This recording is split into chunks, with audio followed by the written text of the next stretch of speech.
Hello, and welcome to a Risk of Rain 2 video. This one is going to be a little bit different from any other Risk of Rain video because I'm here to answer one question. How far can you get in this game without any items? Now in this test, I will be testing with each individual character, and I'm going to also go over some base rules of what I mean by no items. This no item rule includes all chest, large chest, legendary chest, shrine of chance, any drones, healing drones, turrets. I can't even open up those little money barrels. This does also include boss items that are dropped after completing the portal. Those ground rules set, let's just hop into each individual character and how I would approach it. And of course, first off, we have Commando. Commando is a very simple character to do. It just doesn't have anything complicated. Just mainly shoot at the enemy with his double tap, phase round, and suppressive fire. Nothing really interesting between them. The only thing that we can really use here is the suppressive fire, which has a chance to stun, well, it stuns enemies. And the survivability with him is his tactical dive, so we'll be rolling around to try to avoid as much damage as possible. One more rule about this testing is that the difficulty will be set on rainfall, for monsoon is a little bit too hard and drizzle is a little bit too easy for this. I found it a nice happy middle ground. So we're starting the Commando game on the Titanic Plains, which is a larger map and a little bit harder to find the teleport shrine just due to the wide area. And we just want to get through this as fast as we can without wasting as much time in the level. Now the only thing that we can get in this that will give us increased health and damage is leveling up. And the way that you level up is just getting XP from monsters and how much money you have left over at the end of the round. And in the distance here I can see there's particles that appear around the teleporter that indicates where it is, so I'm just gonna head over, but of course I want to clear out as many of ads as possible, especially wisps, since they can hit me from pretty far away and they don't really have to interact with the fight in general. That being said though, we do have our first boss here, and what we got was a Stone Titan, which is a solid boss to go against when I'm having no items. As long as I stay close to the boss, he will not fire his laser beam, but there are times when I faded away and he managed to get it off. One of the flaws I felt I did during this battle is that I focused too much on just hammering out damage on the boss that I could. I just wanted to get the boss fight over with, then deal with ads. I should have taken my time a little bit more and dealt with the ads, and it could have made the fight a little bit easier, and there wasn't a lot of times when I felt very endangered. But the faster that we can get the boss done, the faster we can get to the next level, and we can try to beat the difficulty track from scaling too hard, as my end goal is really at least just to make it to hell once. I'm making really good progress, but I do see that there is a blazing wisp behind me, and I'm quite worried about that there, because if I get hit with that fire, even though I don't have necessarily any items that can heal me, I will have a hard time. I just need my passive regeneration. It was quite sad to see that there was a Harvester Scythe as my boss reward item, as that is a fantastic item that can help mitigate the fact that Commando doesn't have a way to heal himself and his passive regeneration isn't as good as others. That being said, rules are rule and I cannot take it. My only objective now is that I have to survive until the teleporter is completely charged and head to the next level.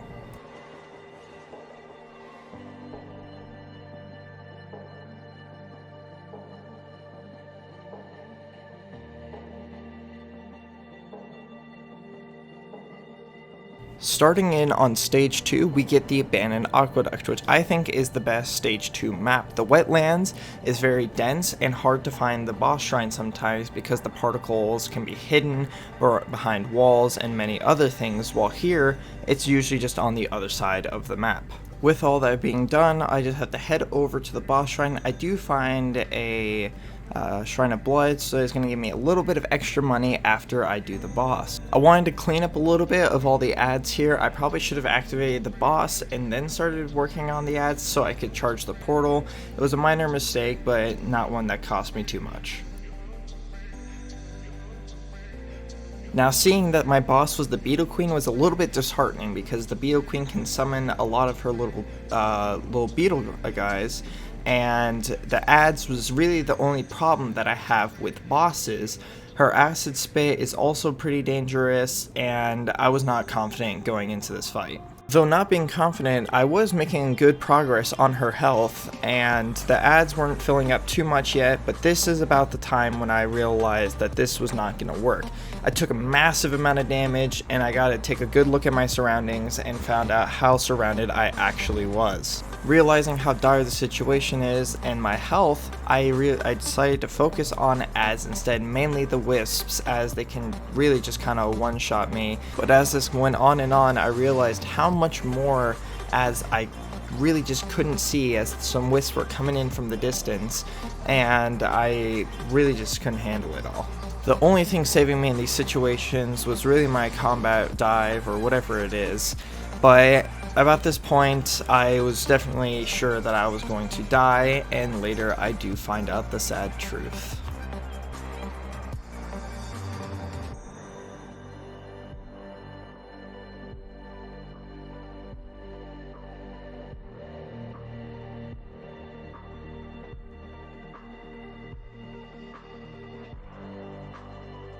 Up next in our list of survivors, we have Multi. Multi has a very strong weapon of the nail gun, which you can switch to the rebar puncher, but it's not really that good. The blast canister is amazing because it can stun enemies for me, take care of ads. However, he is very slow, but this is mitigated with his high health. Going straight into the game, we do land in the Titanic Plains once again, but I'm more confident this time with Multi because he does not need as many items as Commando does to really go through the game. On top of that, I already see the particles for the boss in the distance, and I'm ready to take it on. It is unfortunate that one of Multi's specialties is the fact that he can hold 2 equipment, for in this challenge, I can't have anything from equipments or chest as such. So, starting up the teleporter, we're here waiting in for the Stone Titan. Now this is a very easy fight for Multi, as all I have to do is sit very close to him with the nail gun. I was doing a really good amount of damage to the Stone Titan compared to the Commando, and I felt confident enough to go through just targeting him and dealing with ads afterwards. Especially seeing that there was no ads really coming around me until now. All I need to do was pop a stun grenade, stun the beetles, target the boss, and then finish them off.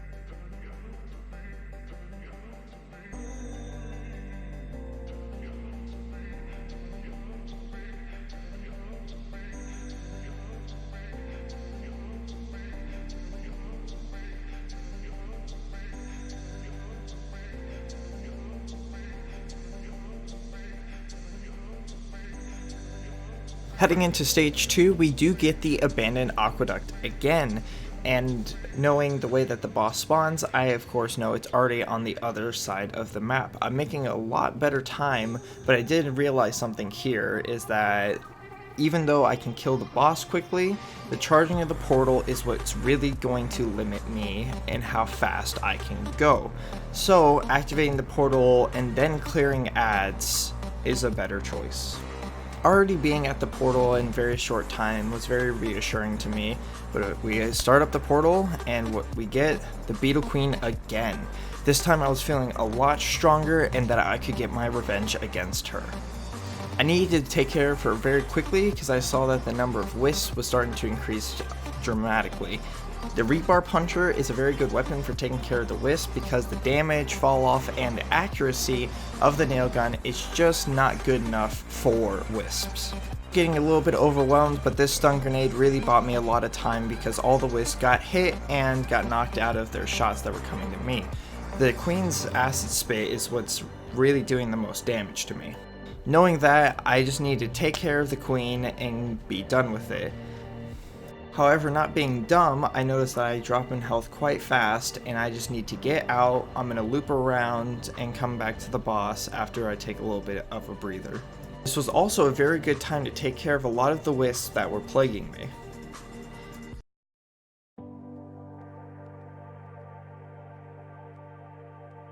After finishing doing my loop, the Beetle Queen is left alone for most of the ads we're looping around, making it very easy to take care of her.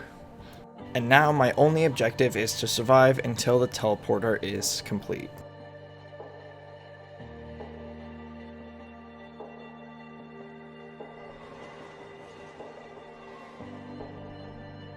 Now we have arrived at Rally Point Delta, which I think is the best third map possible.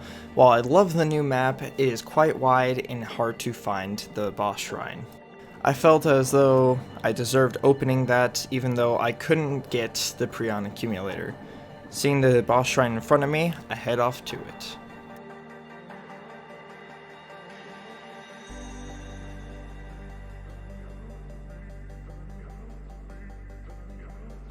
After taking care of some nasty whiffs, we started up and find ourselves with the Clay Dune Strider. The Clay Dune Strider, I believe, is the worst boss next to the Magma Worm to face because I cannot do enough damage to take care of him when he's in his healing state. The fight has just begun and I'm already taking quite a lot of damage. I'm not very excited about using multi against him because a lot of his attacks are on the ground, very fast, and do a lot of damage.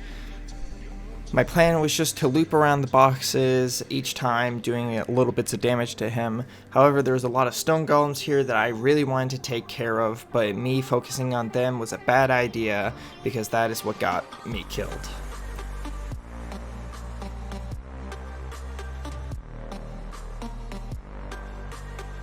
Up next on our list of survivors is the Huntress. The Huntress can run and shoot at the same time, but she has to have a lock onto her target.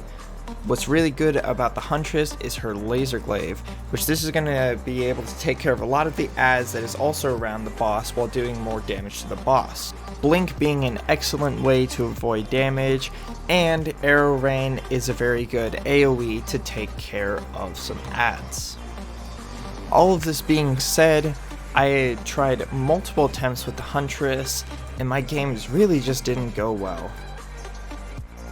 In my first attempt at Huntress, we start yet again at the Titanic Plain. I feel like this level is going to curse me. Now, what's nice about the Huntress is how mobile she is. I will be able to get to the boss shrines faster because I don't need to stop running to fire at ads along the way. That being said, I'm not very good at Huntress. Huntress is probably my least played character, and I wouldn't use this video as a absolute in how well she would perform because I just don't give her enough credit.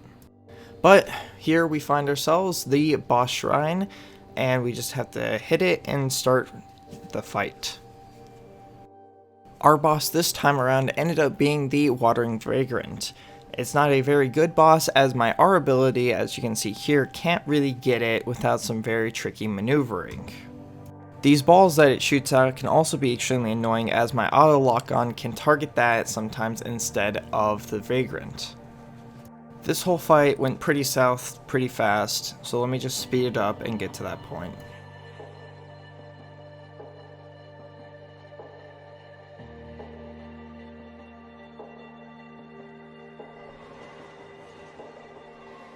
I had been making very good progress against it, but at this level the Vagrant learns a new move, and that is the self-destruct, and I wasn't able to find cover fast enough and ended up biting the dust. We find ourselves on game 2 again, the Titanic Plain, but we're already at the boss shrine, and this time we get the Beetle Queen. This time I felt a lot more confident going against the Beetle Queen because of my laser glaive. I felt I could take care of those little beetles a lot faster. But as you'll see later on, this was not my problem.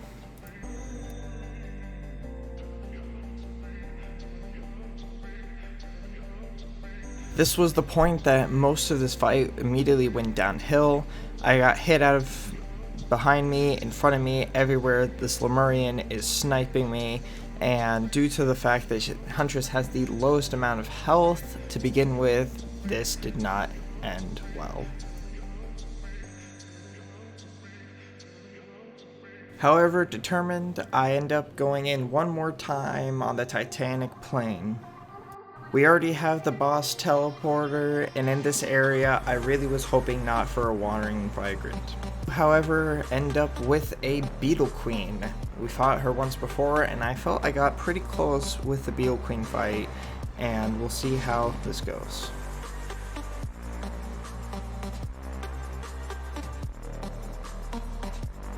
With all of that done, I decided to head into one more game. This time we're finally at the Distant Roast, and I'm quite confident because this is the first time I got this map and I felt like this was going to be it. But oh how I was wrong. I indeed did make it farther than I ever had in any other Huntress run, but I believe with the low amount of health and the low amount of armor that the Huntress has, she just cannot take any hits, and it's unavoidable when you don't have any items backing you up in this game. Up next, we have the Engineer, the class that I felt was going to do the best with the least amount of items.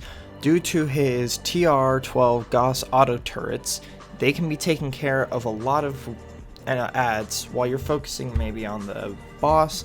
The bubble shield can also take care of a lot of pesky things from the Stone Titan, from the Beetle Queen, and even from the Clay Dune Strider. But hopping into this, we get the Distant Roost yet again, and this time with the Engineer, I felt very confident going into this. Another drawback of the Engineer though is that he is not fast, so it takes a little bit of time to get to the boss. However, I believe him with his turrets will make it very easy to just focus on the boss. The boss can even target the turrets instead of him, and this can mitigate a lot of damage for the Engineer. However, seeing the first boss that I got with the Engineer was not encouraging at all. I got a horde of many, and not only did I get a horde of many, I got a horde of many greater wisps. I felt that the second that bubble came down that everything was going to be destroyed. One of my turrets was already almost destroyed, and the other one is well on its way. With not a lot of mobility, I already took down two of the greater wisps, and I only had one left. I had to really reinforce this one turret and take care of this greater wisp.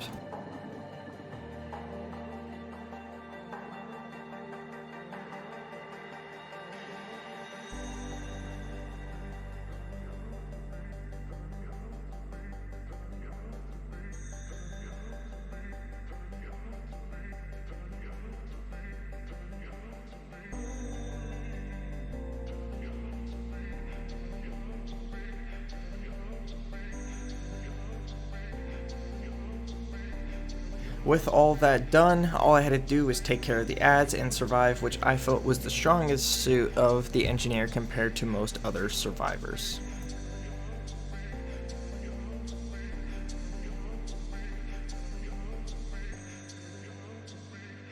For our stage 2, we did get the wetland aspect, unfortunately, and with the Engineer not being a very fast class, I felt that I was going to waste way too much time here finding the portal.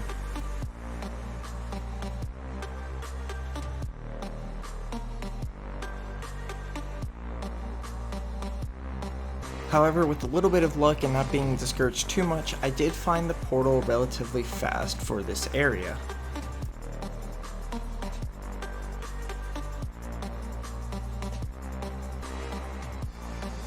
Laying out some of my mines to take care of the adds, I then began for the boss fight, which is a Stone Titan. I felt very relieved that I had an easy boss compared to the Wisp.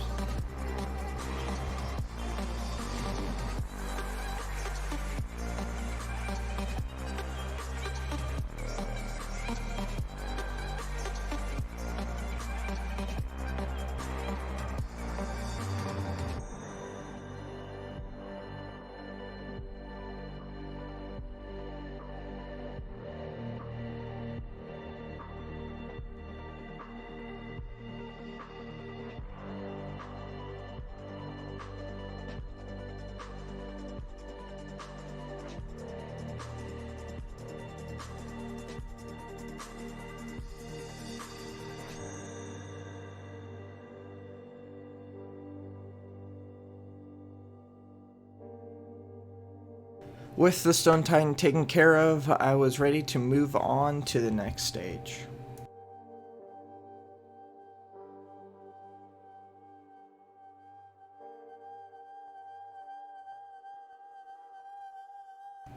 We yet again get the Rally Point Delta, and I'm feeling good about it. For the other map with the Engineer would have been a nightmare to traverse.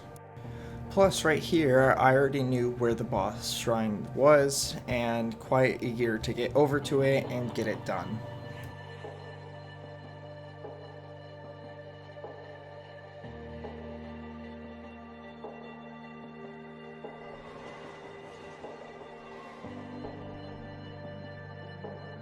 With a little bit of setup, I was ready to take it on. Much to my dismay, the greater wisp that started this run came back. I wasn't able to throw down my bubble shield fast enough to protect my turrets, and most of this fight really went downhill after the bubble shield fell.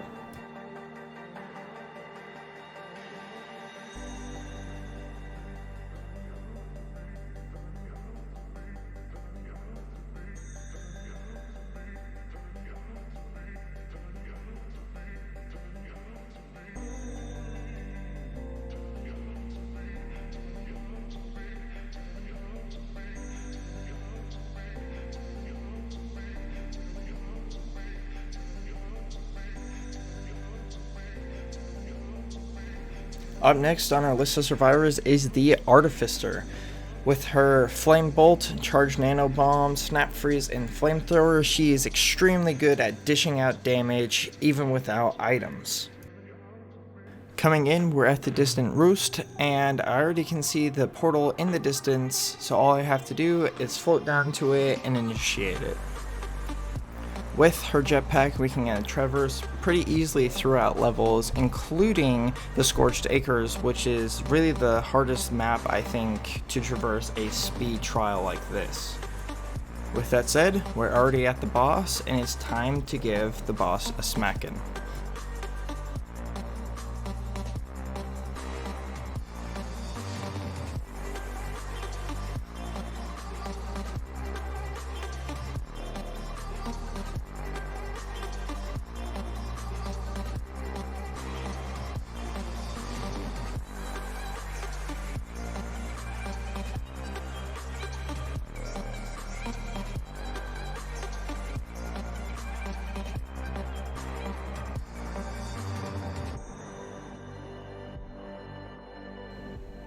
There was quite a few moments in there that I wasn't quite sure if I was going to make it, but I did pull through in the end. Artificer is extremely good at doing damage, and taking care of the ads afterwards was no problem.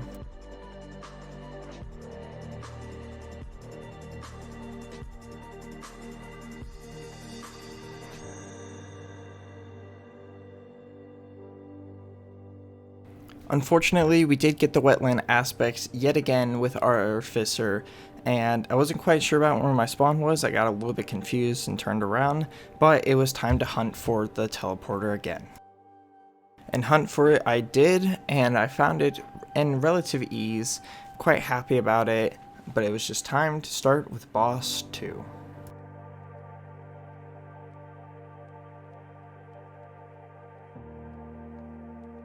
And for our boss, we got the Beetle Queen. Already feeling very good about this. The Frost Wall can do very good damage to her, even though that's not the intention of it. Before she's even done her cry, I've done about half her health, and I felt like I can get her done and dealt with before she can summon too many beetles.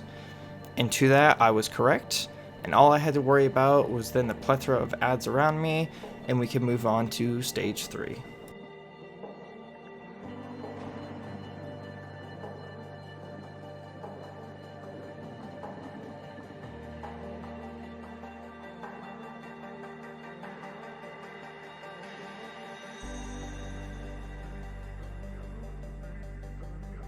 For our third stage, we ended up on Rally Point Delta yet again. Responding over here, I felt like the boss shrine was at the coastline, so I just headed over.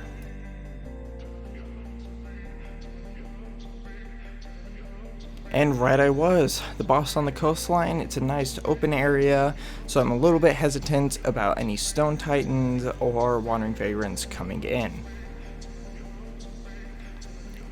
Unfortunately for me, that was the least of my nightmares. I got a magma worm in 5 minutes on easy difficulty when I came in, and I already knew that this was not going to go well.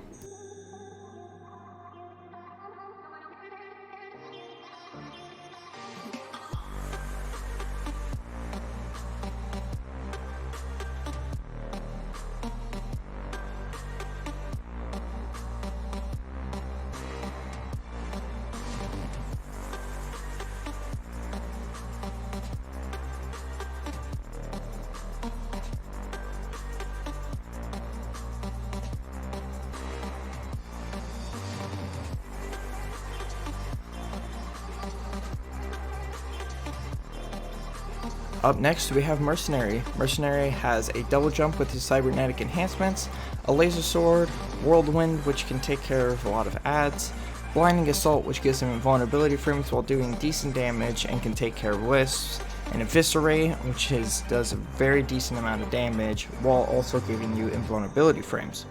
Mercenary also has the highest standard regeneration rate for his health. Heading into the game, we end up on the Titanic Plains yet again, and it's time to set off. He is very mobile, and I felt could be pretty easy to track down where the boss shrine is. Seeing some of the particles, I then immediately knew that the boss shrine was located in the center, and we're going to have a pretty easy time overall.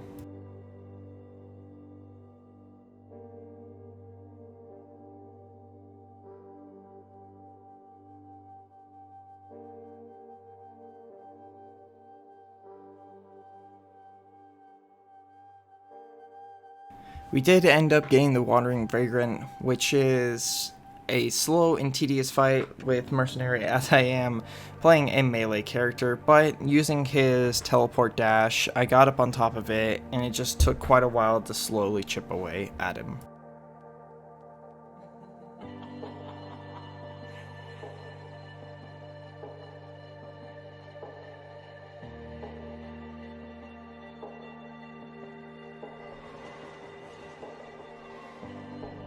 Using the Eviscerate to get invulnerability frames to ignore his giant blast, it was pretty straightforward to deal with, and overall really not that hard. The only downside is that on top of him, I did drift away and didn't charge up the portal. And for our second level with Mercenary, we got the Abandoned Aqueducts, a very straightforward map to go through, and just waiting to go find the teleporter. With it found and a little bit of Wisp cleanup, I got the Clay Dune Strider. Now this was a fight that I knew I had already lost. The Clay Dune Strider, when he does his healing, I cannot out damage it, and he'll just keep doing it and I'll just eventually die, but I gave it the best that I could. Last but not least, introduced in the Scorched Acre update, we got Rex. Rex has a very interesting dynamic to him in that he can heal, and he also does damage to himself to inflict a lot of damage. His Inject on the third hit heals him for 30% of the damage dealt, and his Tangle Growth can heal for every target hit. This is very good for the adds that I can't deal with. Group them together, heal up, and then start seed barraging on the boss to deal as much damage as I can and go through. Starting in with Rex, we got the Distant Roost, which is a very simple map, and I already believe I see some boss particles, so I thought it was going to be quite easy to find it and get it over with. Now, not killing adds is actually, what I do in most of my games. It was a tough balancing act in the standard game when you didn't want to kill adds so that you could save it for the boss, but you also wanted to kill adds to get money. But this was no issue for me, as I really didn't need to. Wisps were about the only things that I had to take care of before the boss. We got the Beetle Queen again, but all I had to do was lock it down and start hitting it with my mortars.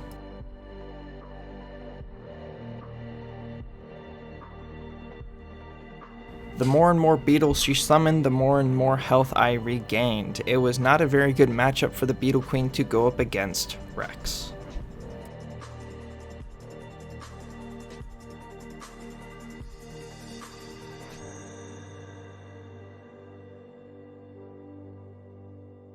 There was this moment here where I took a lot of damage, smacked comboed with the Stone Titan and the Beetle Queen, but with Rex's self-regeneration abilities, I felt pretty confident and regenerating.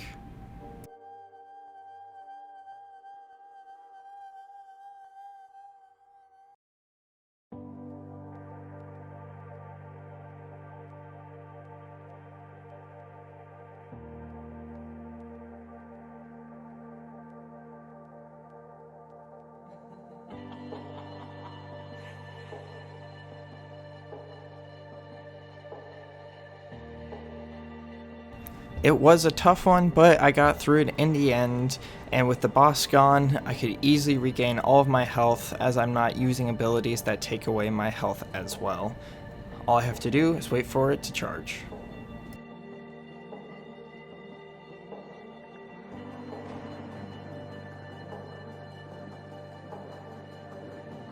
Kicking off stage 2 at the abandoned aqueduct. Very good sign, as I don't have a lot of speed with no items.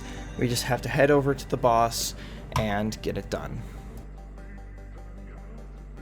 With the boss located, I'm just gonna wait and round up some of these beetles. It was time to start.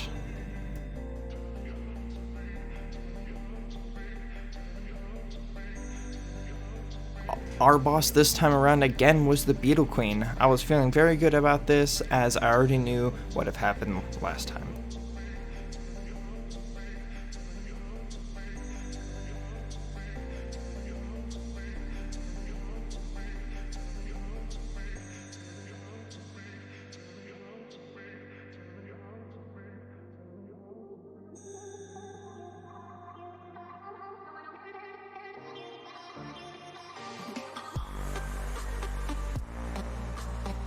Hopping in at Rally Point Delta, it was time to head off find the boss.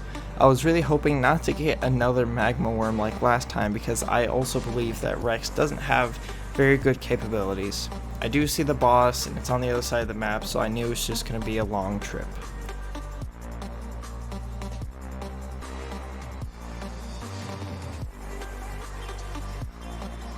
Although it wasn't all bad, as this stone golem hopped up and down in joy and cheered me on.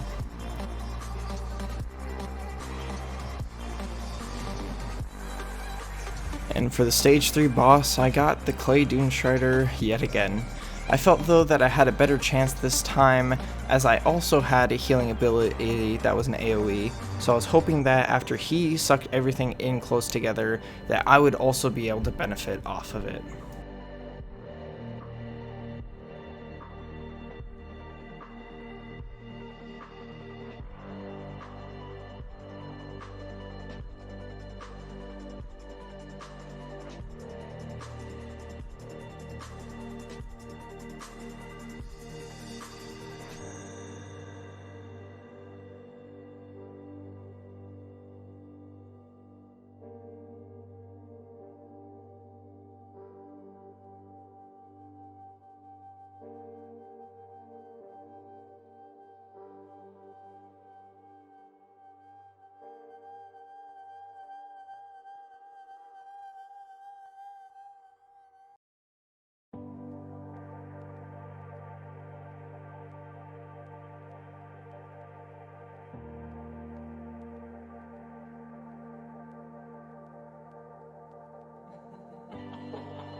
This was it. This was the time. He threw down his, and I couldn't escape it.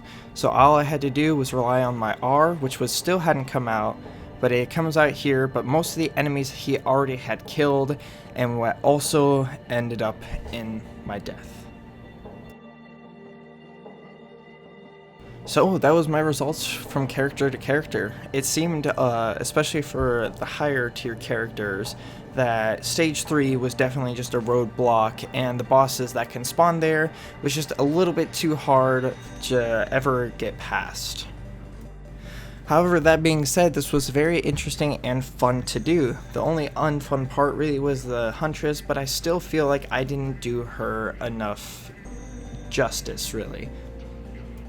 But I hope that you enjoyed this video. If you were interested in this and your favorite run, let me know down in the comments below. But that is all for today.